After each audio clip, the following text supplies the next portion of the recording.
Funding for To the Contrary provided by the E. Rhodes and Leona B. Carpenter Foundation, the Park Foundation, and the Charles A. Freoff Foundation.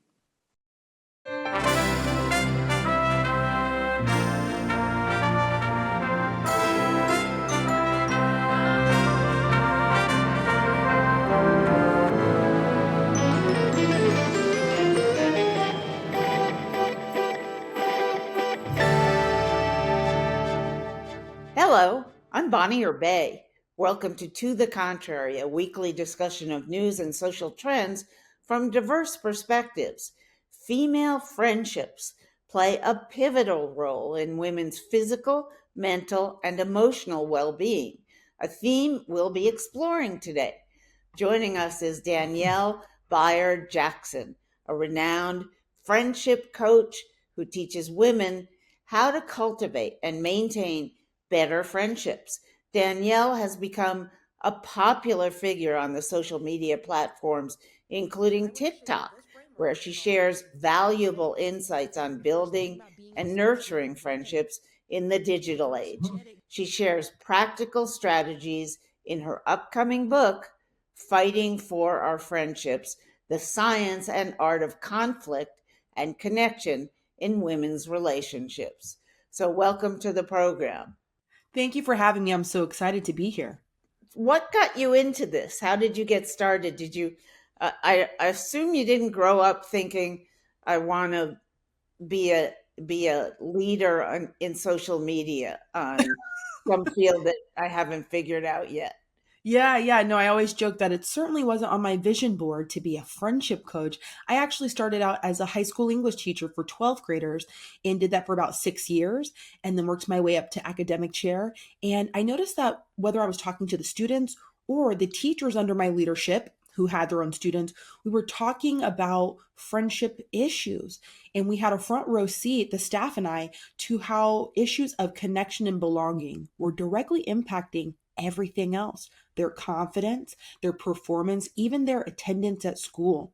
And so I also got to see how the boys and the girls, they congregated differently, they fought differently. It was very interesting, like my own little sociological study. But then I left the world of education and got into public relations. And suddenly I was working with these charismatic, high achieving women. And it wasn't long before I realized that they too secretly had friendship issues of their own. And so for the past 6 years, I've been studying what the research has to tell us about women's conflict, connection, and cooperation. Now, let's first talk about the connection because we live in a society full of loneliness. Young people, old people, um, everybody seems to have trouble connecting. I don't know if digital media have made that worse or better, or if it's just the COVID isolation period that affected people's lives so much. But what would you say is the most difficult thing about women connecting for friendships? Yeah, it's interesting because so much of it is relative, but there are three things that tend to bring women together, as I found them. And I call it the three affinities of female friendship. And that is support, symmetry, and secrecy. So, support is the number one thing, according to the research, that women look for in their same sex friendships, that emotional support. So, as soon as women feel like it's not there or they don't have it, there are issues. And then symmetry. So feelings of reciprocity, egalitarianism, balance, equal contribution, we really, really value. And finally, secrecy. So that self-disclosure, that exclusive private vault. If we perceive a violation in any of these three things, it tends to be very disruptive to the relationship overall. Now, is that what leads to conflict? You talk about conflict being a constant issue in women's friendships. 100%. I mean, at least it's what I continue to see in the research and then have confirmed by what women tell me and through, anecdotally my own experiences. These three things get in the way. And the research tells us that while women's friendships are deeper than men's friendships, they're more fragile, meaning we have more friendship dissolution more often. But it's not because we're so petty and dramatic and all these other negative stereotypes, but it's because you're probably not falling out with people you're not close to. and women are closer in their friendships. So there's going to be a higher rate of dissolution. And so when you put that together, our friendships being so intimate and so deeply integrated into our lives, sometimes it does set us up to experience disappointment more often as well.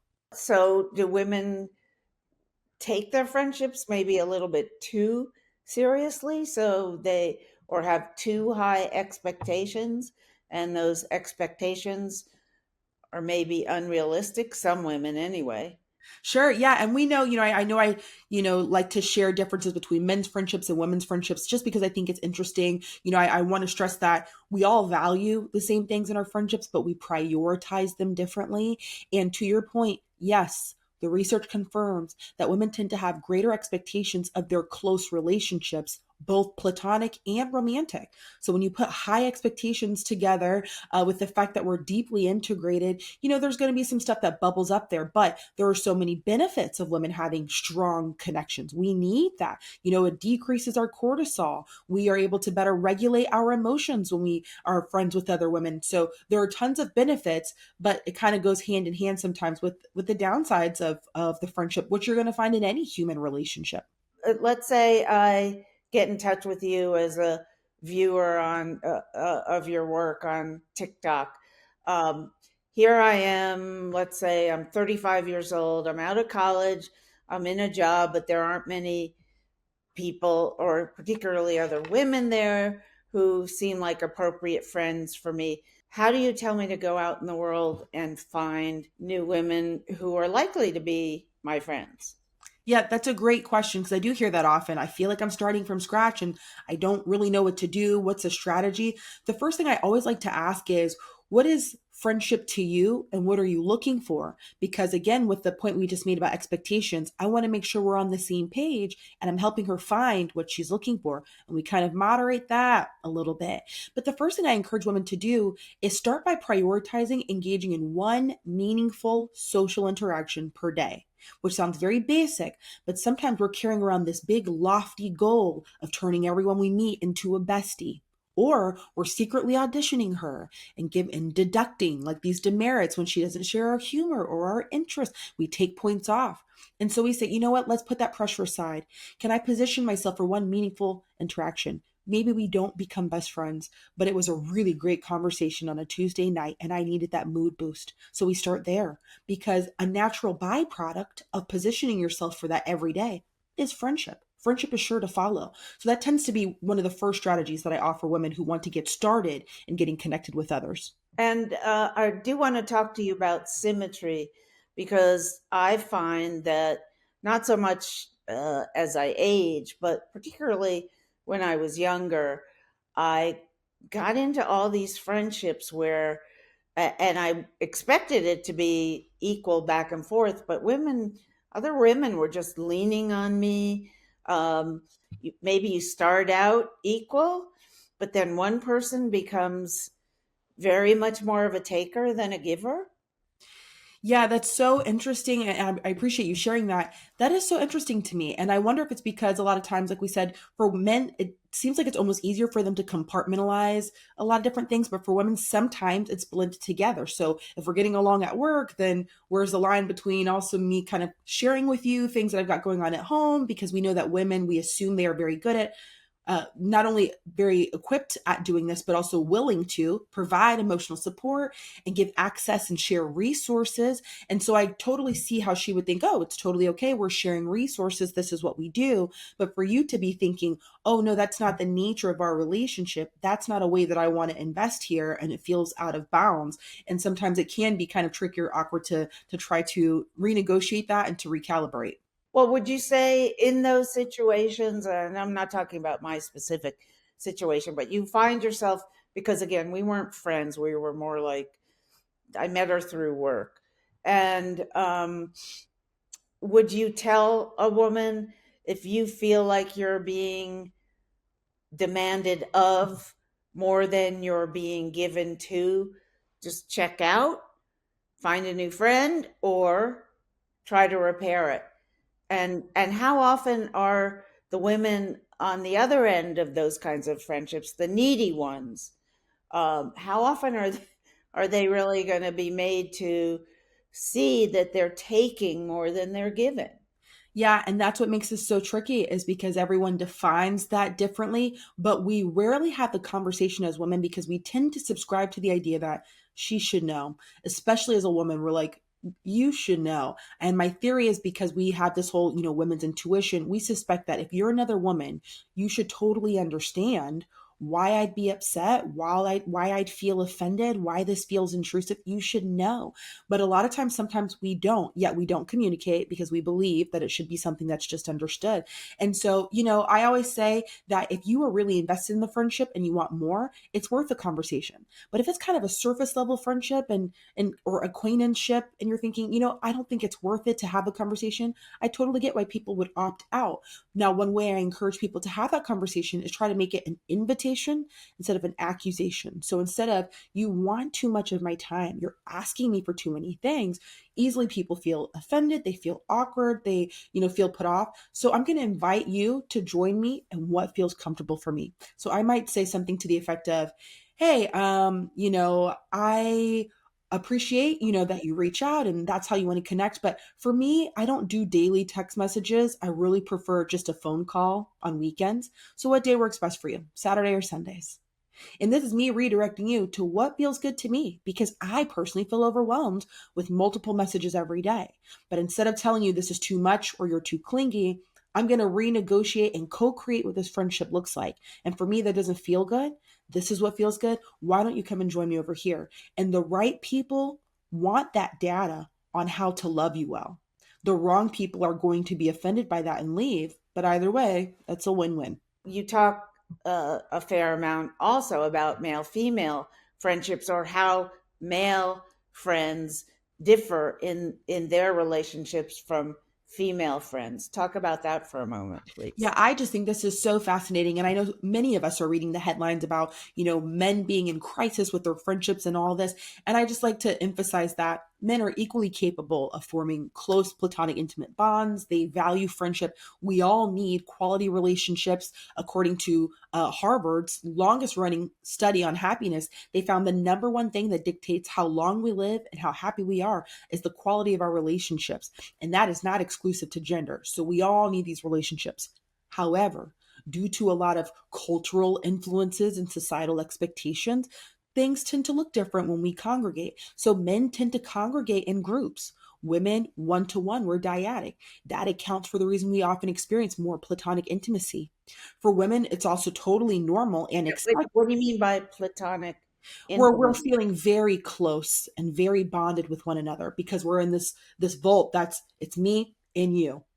And that makes us very close. It's easy to reciprocate when we're talking and things like that. Whereas when you're in a large group, it kind of affords you a certain level of anonymity. And you don't really have to be very known because you got a whole squad, right? And it's harder to compete for time to talk. And then even the nature of self-disclosure, it's understood that women are going to share. It's how we establish and negotiate trust. But for men, even though they do engage in it, unfortunately, it happens less often that they're talking about personal things. There's even research that came out of Pew Research Center that analyzed the different things we talk about, even in conversation. And for women, they're talking about their health, their mental health, work, and family. These are all personal things. Men are more likely to talk about sports, current events, which affords you some kind of distance. And so there are differences in what we talk about, what we value, and how we congregate. And I've just always found it very interesting. How does team sports affect the difference between male and female relationships? Because certainly team sports, women's basketball, women's soccer, they're all becoming much more popular than they were a generation ago. But still, there are a lot more men on soccer teams, baseball teams, football teams than there are women. So, how does that change the nature of the kind of friendships both genders or all genders develop, and how they, what they talk about, what they relate about? Yeah, I'm loving this conversation around women's sports and how it's kind of blowing up. I'm loving to see it. I used to play basketball and coach basketball, high school basketball, so I'm loving it. And I think a lot of that is, socialization as well, that we're quicker to put a football in a little boy's hand and the girls go and play they go and play house. So I think a lot of it happens, from the very beginning of what we push them toward to engage in. But I will say this, I think team sports obviously very critical to learning how to negotiate, advocate for yourself, work together, solve problems, all very important. But something that's interesting is there are researchers who looked at both men and women's sports. I think this was specifically conducted by Dr. Joyce Benenson, and she watched what happens after the game. And she found that the male players were more easily kind of like slapping hands or touching each other, their opponents, after the game, and engaging in physical contact after the game. But women were less likely to do that. And her theory is just kind of like when it comes to conflict with women, there is so much of it sometimes that becomes, it feels very, very personal, where again, men can sometimes separate, compartmentalize. So she was saying that even our reluctance to touch one another or to sit close to one another after competing together, because it kind of feels like it's straining the relationship, and relationships are so central to our identity, that sometimes it's hard to separate. So I'm glad that more and more girls are joining sports, and it's a part of the mainstream conversation. But even there, yes, there are some differences. Again, let me go back to a question I kind of asked earlier, but about digital versus real life. Somebody wants to make friends. Where's the first place you send them? To TikTok, Facebook, you know, another social platform? If so, which social platforms? Or do you tell them, you're interested in bird watching, go join a women's bird watching group, or you're interested in reading books, go join a book club? That's a great question. Well, first of all, I'm always pushing them to go outside and touch some grass and meet some people in real life. Okay. We're always starting there. I need to have the energy of meeting with people in real time. There's some interesting research around even our brains. When we have shared experiences with another human being, our brains are syncing up together. I believe through and through, we are designed to be connected to other people. Now, technology is very helpful in supplementing, not replacing, these relationships. If you're in the middle of nowhere and it's hard maybe to position yourself in some kind of busy town square, I think it's really great. I think it's resourceful to leverage technology to help you find groups to get connected to. But even all these emerging friendship apps like Bumble for Friends, which is wildly popular, I mean, these are great starting points to help you find new connections of people who share your lifestyle and interests. But even they encourage you to go out in real life and meet up as soon as possible. And so I think for long distance Why friends, is that? For safety reasons, for example? Because you don't really know who it is and what they're pretending to be on the other end of your connection. well, it's more just about, there's only so much that we can share digitally, but eventually, once things feel safe and appropriate to both parties, yeah, ideally, we're getting in real life and having a conversation and seeing how that unfolds naturally in real time, as opposed to sending text back and forth or even voice notes or video. And so, if it's possible, I know for some groups we have certain circumstances, if it's possible to be together in real life, there's really nothing like it. And it helps us to clock hours together, which is really critical to forming depth. In fact, there's research that finds that it takes 34 hours to take someone from an acquaintance to a friend. And so being in real life together, having meaningful conversations, laughing together, establishing trust, those things are really important to forming close bonds. You said you focus more on physical, meetups in real life as opposed to digitally. But what other problems should you warn women about if they're trying to look for friends online? Yeah, I think online is a great place to meet people and to sustain relationships if you can't be together one on one. I will say this: I think there are a couple things to watch out for when connecting with people online. The first is you want to exercise wisdom and discernment. Even in real life, people can trick you looking in your face, okay? But we want to make sure we're being careful and pacing ourselves with what we trust people with and what we share. That's digitally or in person. Am I pacing myself? Am I being observant of what this person shares and really listening? Am I watching for what they share and what they withhold? So, kind of being able to match with those cues is important in any space.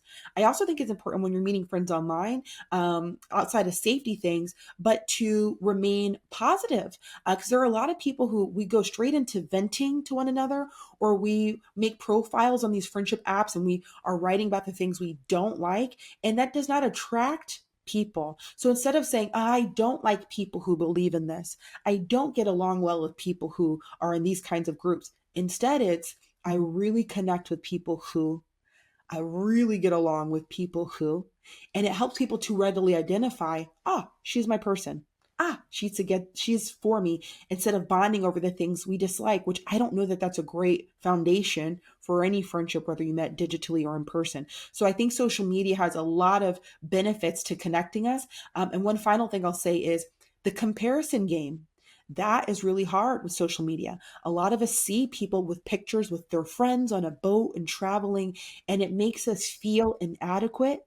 We feel like we're behind, and that can impact negatively our mental health.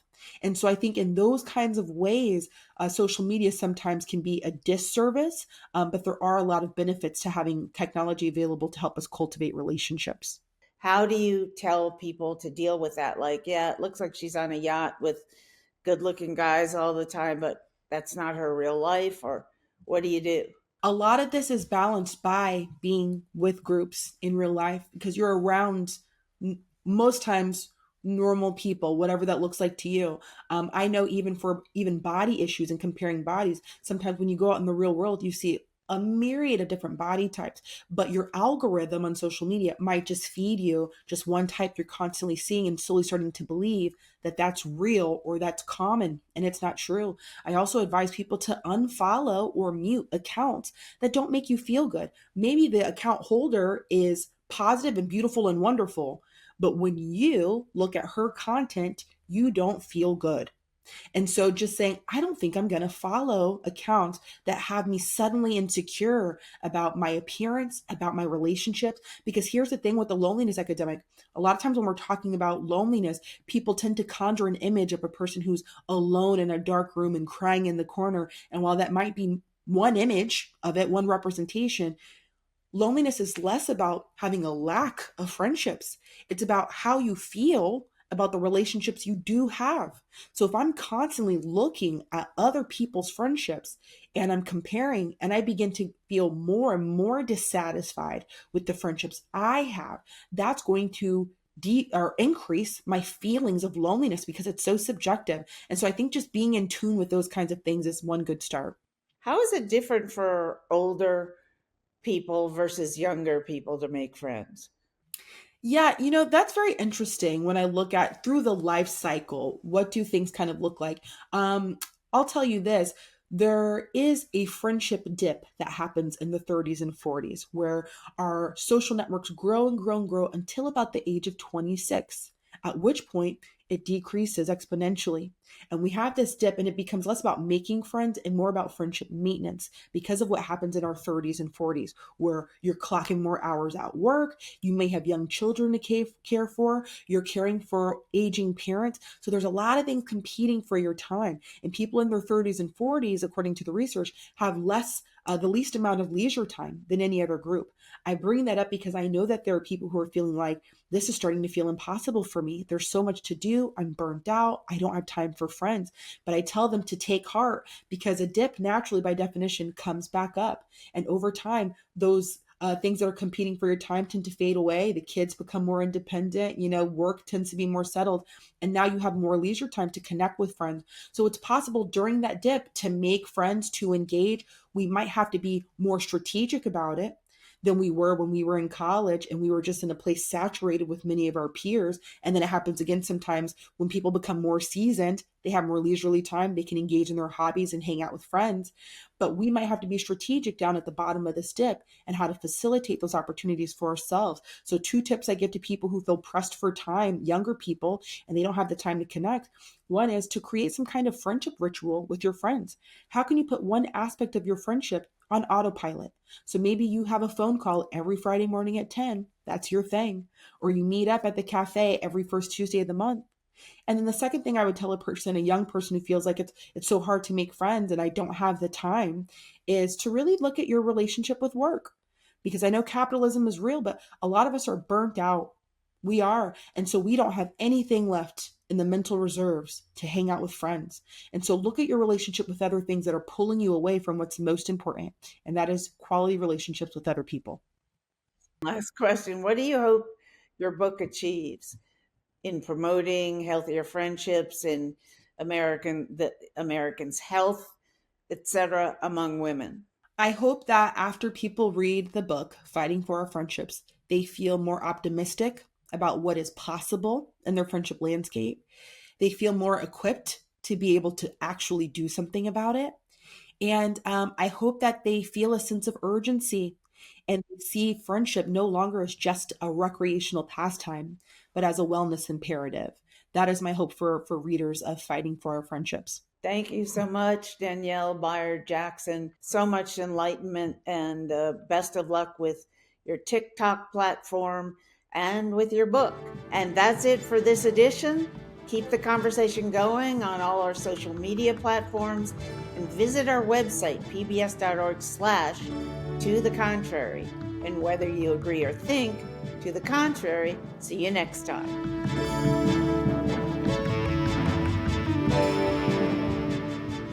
But for a lot of us, if we're feeling disconnected, we're starting to feel isolated and withdrawn to ourselves, like other people don't understand, you're not in enough communities that affirm the various parts of who you are. Tell yourself, I'm a connector, I value connection, and me reaching out to people is an extension of my values. And if we get rejected and it doesn't go well, that's just a part of the game, but we're not going to internalize it. Why? Because we're here to make new friends in 2024. Funding for To the Contrary provided by the E. Rhodes and Leona B. Carpenter Foundation, the Park Foundation, and the Charles A. Freoff Foundation.